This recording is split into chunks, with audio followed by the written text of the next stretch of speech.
Hi, my name is Robert Hunting. This is one of several in a series aimed at explaining how young children learn mathematics. Here is an example of behaviour fairly common in young children, which I argue is deeply mathematical. In this clip, you see Emily, aged 11 months, has placed a number of plastic pegs outside the back door onto a veranda deck. She then climbs over the doorstep outside, retrieves the pegs, then places them back inside the house. As adults, we know from experience that there are some actions and events that can be reversed and some that cannot. For example, we can slide a door open and we can slide it shut again. We can pick up a knife and cut a tomato in half, but having done so, there is not much you can do to restore that tomato to its original state. We could classify actions generally into those that are reversible and those that are irreversible. The normal course of events, as we experience of them, are irreversible. We grow older, we consume power, children grow up into adults, next year soon becomes this year. Children from an early age will engage in activity where they explore the possibilities of actions that can be annulled, undone, reversed, or not. Examples include filling a cup or beaker in the bath, then emptying it out, placing Lego little people in a toy truck one by one, then removing them one at a time, stacking blocks or pegs one on top of the other, followed by dismantling those items, learning how to dress oneself and then how to undress, and so on.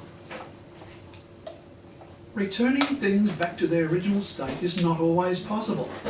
Similarly in mathematics, when an action or set of actions can be reversed, the net effect is zero, and the first action has been negated by the reverse action. Children's thinking about actions that can be negated develops as they become able to reflect upon the outcomes of such actions. Children become able to mentally conceive of and also anticipate situation outcomes, even if the actions in those situations are not performed. They are able to consider the results as if those actions were performed. Jean Piaget theorised that reversibility was a defining characteristic of children's thinking in the concrete operational stage. He maintained negation, along with reciprocity, were logico-mathematical structures necessary for survival in a world where the natural course of events are irreversible and systems are in continual decay. While a general capacity for reversible thought becomes evident in middle childhood, the foundations for reversibility are part and parcel of young children's play much earlier, as we have seen. Terms associated with such reversal situations are annulment or negation. In elementary mathematics, the undoing of an operation is known as its inverse. Thus, when you observe Emily transfer 3 plastic pegs outside the door, followed by transferring them back inside, we might describe what happened numerically as follows. 0 plus 1 plus 1 plus 1 is equal to 3, minus 1 minus 1 minus 1 is equal to 0. The results of counting forwards by ones can be reversed by counting backwards by ones. Subtraction and addition are inverses one of the other. The operation of multiplication can be undone by the operation of division.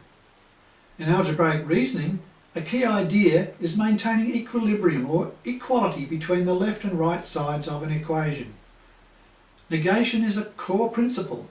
An operation on one side of an equation must be negated or balanced by a corresponding operation on the other side. The concept of equality, a topic for another discussion, is closely related. Young children can experience informal weight comparisons by holding an item in each hand. A pan balance allows children to add and subtract items at each end so as to cause the apparatus to balance. Once balanced, if items are removed from one of the trays, items will need to be removed from the other tray of equivalent weight in order to negate the inequality created. Also, It is in such situations that we have instances where negative numbers have a sensible interpretation. Again, that is a topic for another time. So young children establish fundamental understandings of actions that can be reversed, that will later form a core part of the laws governing arithmetic and algebra. The conventional mathematics curriculum does not emphasise negation explicitly, so the play of infants and young children seems to be ignored. Much later, when mathematics is studied at an advanced level, we see negation appear when the properties and principles of, and distinctions between, different numerical and algebraic systems are spelled out and defined. But teachers and parents should realise that this core idea is foreshadowed in the natural activities of children. Indeed, negation is a profoundly central operation of the human mind, with its formal expression embedded in such disciplines as logic, mathematics, physics, and computer science. You can learn more about how children learn mathematics by obtaining my books, What Children Can Teach Adults About Mathematics, and The How and Why of Teaching Elementary Mathematics, available through the iTunes Store, Amazon.com or Google Books.